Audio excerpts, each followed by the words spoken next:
Passamos agora para outro setor, vamos passar para o setor da água e saneamento. A empresa Águas do Norte foi pioneira na adoção da Utility Network. O Utility Network é a tecnologia de última geração para a gestão de redes e infraestruturas, da ESRI, e gostava de convidar ao palco o Rui Leite, que é coordenador de gestão de ativos e engenharia SIG.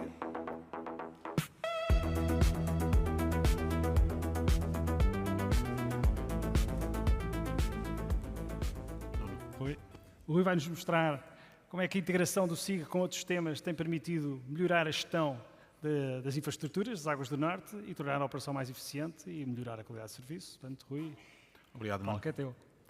Ora, muito bom dia. Como o Nuno disse, o meu nome é Rui Leite, represento as Águas do Norte.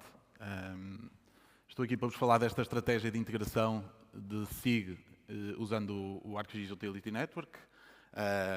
Antes de mais, dar só uma pequena introdução à empresa Águas do Norte, que é uma entidade gestora do sistema de tratamento e abastecimento de água para consumo público pela recolha, tratamento e rejeição de efluentes domésticos, urbanos e industriais e de efluentes provenientes de fossas céticas. Aqui vemos a nossa área de concessão, que são cerca de 63 municípios. Do lado direito temos também um resumo das infraestruturas que gerimos, neste caso, através do nosso sistema multimunicipal, o sistema que consideramos o sistema em alta. Somos também a entidade gestora de uma parceria entre o Estado e 8 municípios para gerir aquilo que nós denominamos como a rede em baixa, a rede que é responsável pela distribuição de água e, no fundo, pela coleta de esgotos, que é o que nós chamamos de rede em baixa. E temos aqui também no mapa os municípios, os 8 municípios que constituem esta parceria e do lado direito temos também, no fundo, um resumo das infraestruturas e da extensão de infraestruturas que são geridas pelas Águas do Norte. Nós, em termos de SIG, estamos desde 2022 com a Utility Network em produção. Neste caso, das muitas características que a Utility Network tem, eu gosto mais de destacar estas 3 que coloquei aqui: a capacidade de realizar análises complexas de rede, como delimitação de ZMCs, zonas de pressão, a capacidade para fazer tracings, a representação e modelação avançada de ativos, nomeadamente com algum tipo de associações e com a parte de contentores, e a terceira é, no fundo, a arquitetura baseada em serviços. O que eu gostava de destacar aqui, com esta arquitetura que aqui está, em que, no fundo, nós como utilizadores e no fundo, quem atualiza o cadastro, utilizamos, no fundo, o ArcGIS Pro e, segundo recomendações da própria ESRI, esta atualização de elementos é feita em cima de serviços, ao contrário do que fazíamos antigamente, em que íamos contra, no fundo, diretamente a base de dados. No universo Utility Network, para além da componente de feature, aquela onde se faz a edição, no fundo, do nosso cadastro, estão disponíveis também aqueles serviços que ali estão, na parte de baixo: Utility Network Service, Diagram Service, Version Management Service, o serviço de gestão de versões de quem está a fazer a edição, e o serviço de validação.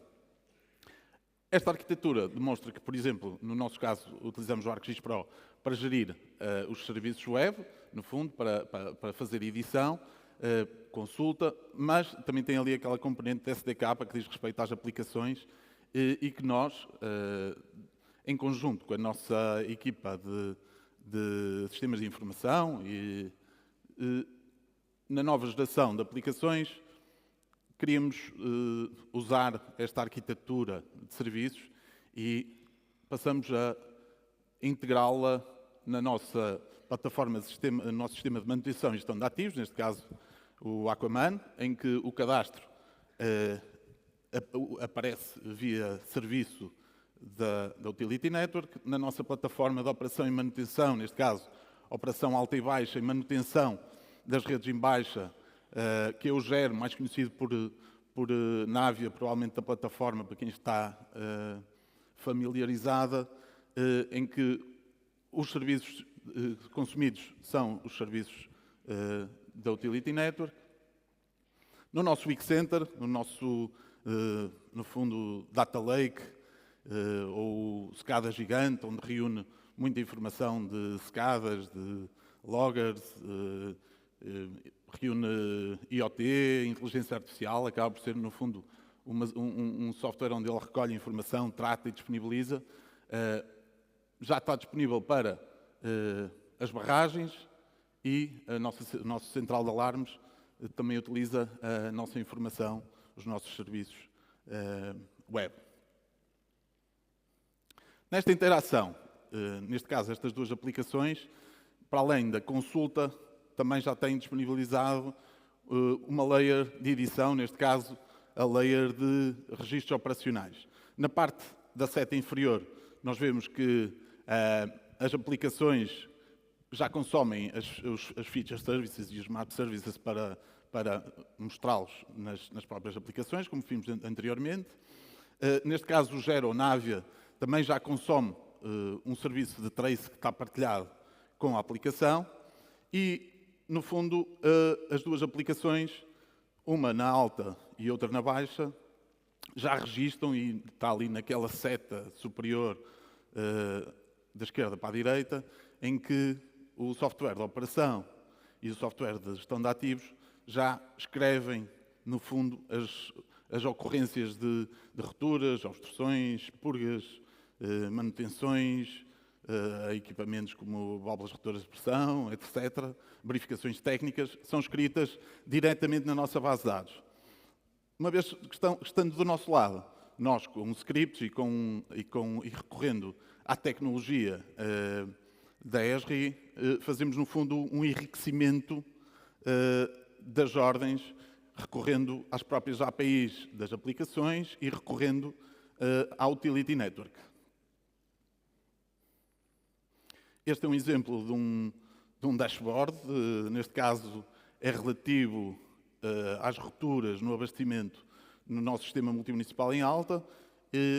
Aquele heatmap diz respeito unicamente ao ano 2025, apesar de estarem lá presentes todas as rupturas que estão em histórico, e no fundo era só para auxiliar.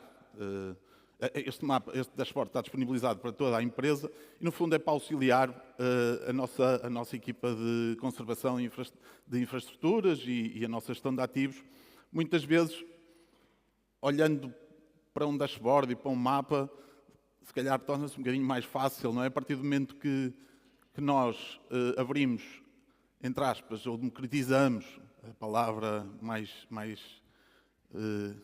dita nos últimos anos, a partir do momento que nós tornamos público dentro da organização este tipo de eventos, mais facilmente se consegue sensibilizar as pessoas para, no fundo, para a ação. Aqui é outro exemplo, mas neste caso já das rupturas nos subsistemas em baixa, e o dashboard é responsive ao município, neste caso, como herda da Utility Network, qual a ZMC a que pertence, ele próprio é responsivo às ZMCs, é responsivo às zonas de pressão. O heatmap diz respeito na mesma a 2025, mas se quisermos consultar todas as rupturas que estão em histórico, ele também permite, pronto, também é responsivo aos filtros de ano e de material. Neste caso, acho que também veremos o comportamento do número de rupturas por ZMC.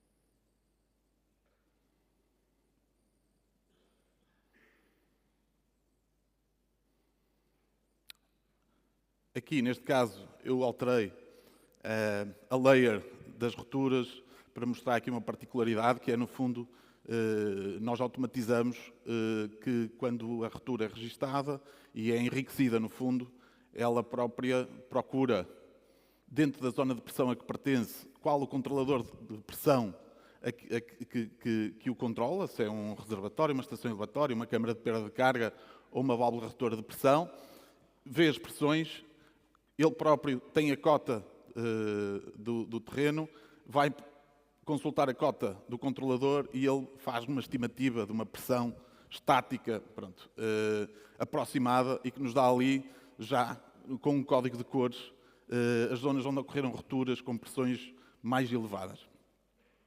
Outra das integrações que eu trago aqui, outro exemplo, diz respeito à integração que nós fizemos, uma integração comercial com o nosso CRM, que é o Aquamatrix, e a partir do web service que eles disponibilizam, criamos uma base de dados transitória que está ali no centro da imagem, naquele SQL Server Database. É uma base de dados transitória porque ela não precisa criar histórico, ela existe como um meio para atingir um fim, no fundo, e ela é só uma forma de, naquele momento, nós conseguirmos transmitir, escrever dentro da nossa Utility Network, neste caso dentro dos nossos ramais, os consumos médios mensais do último ano, neste caso, o número de consumidores por ramal e atualizar diariamente os consumidores ativos que temos no nosso sistema comercial. Esta capacidade, não é? No fundo,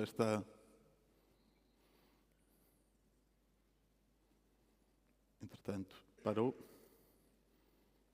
Não, era erro meu, era erro humano. O que isto nos permitiu é que, como há bocado falei, naquelas capacidades da utility, este mapa é um mapa construído em Experience Builder e que permite fazer um trace de isolamento de rede.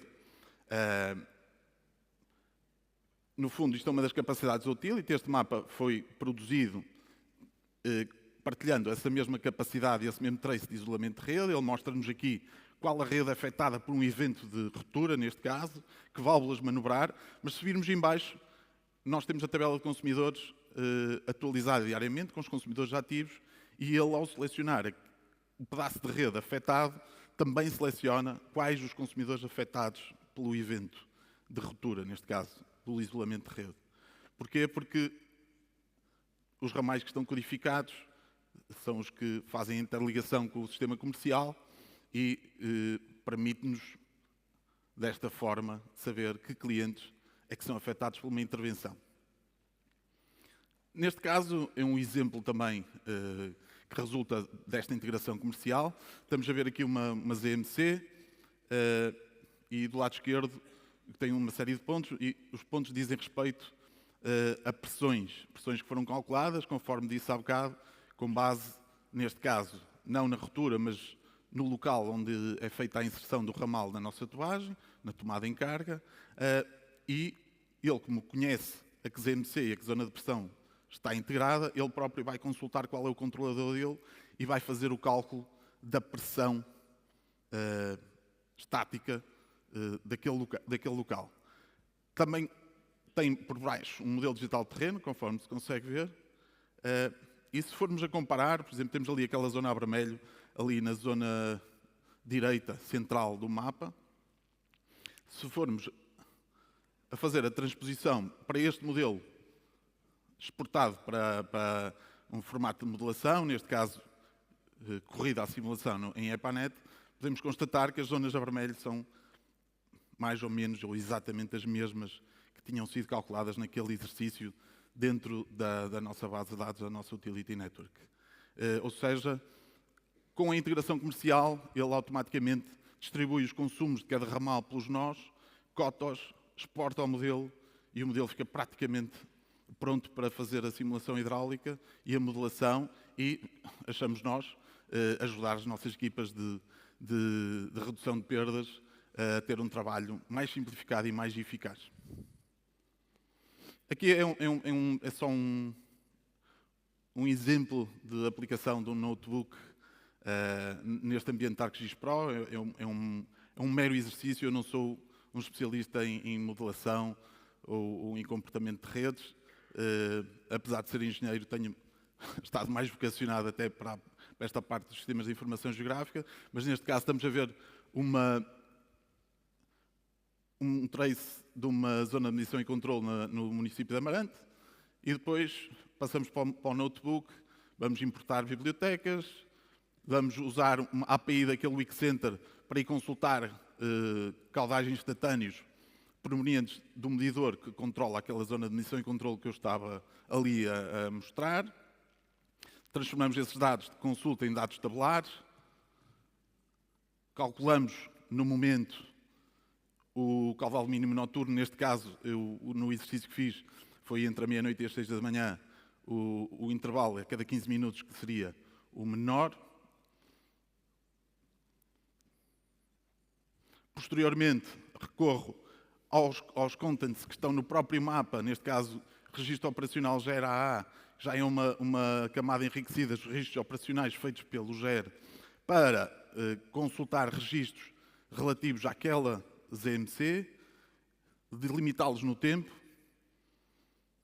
e, posteriormente, criar um gráfico com tudo integrado, onde podemos ver a evolução em 2 meses, neste caso delimitei em 2 meses, de julho e agosto, a evolução dos caudais ao longo dos dias e o evento de ruptura ali a amarelo, que era para vermos, no fundo, este exercício era um mero exercício para ver se o caudal mínimo noturno, posteriormente, no fundo, ao fim da ruptura, a partir do momento que ela é composta, se o caudal mínimo noturno baixava.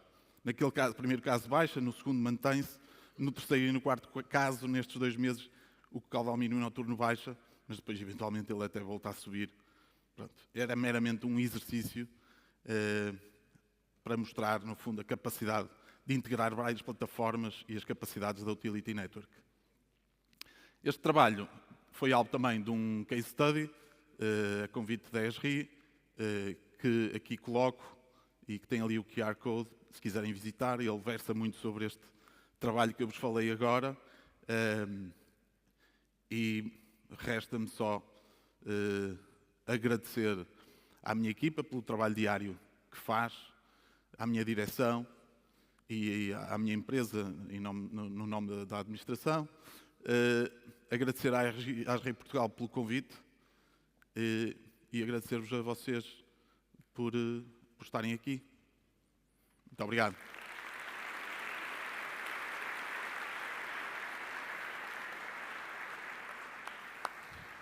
E nós agradecemos a ti, Rui. O Rui é muito humilde, mas este trabalho que a Águas do Norte tem feito é extraordinário e quisemos trazer este exemplo aqui para partilhar convosco, porque a integração entre o SIG e os restantes sistemas empresariais tem sido, de facto, transformador naquilo que é a operação das Águas do Norte e é um exemplo que o Rui terá todo o gosto em partilhar durante o resto do evento com os restantes gestores de infraestruturas que estão aqui presentes. Rui, obrigado.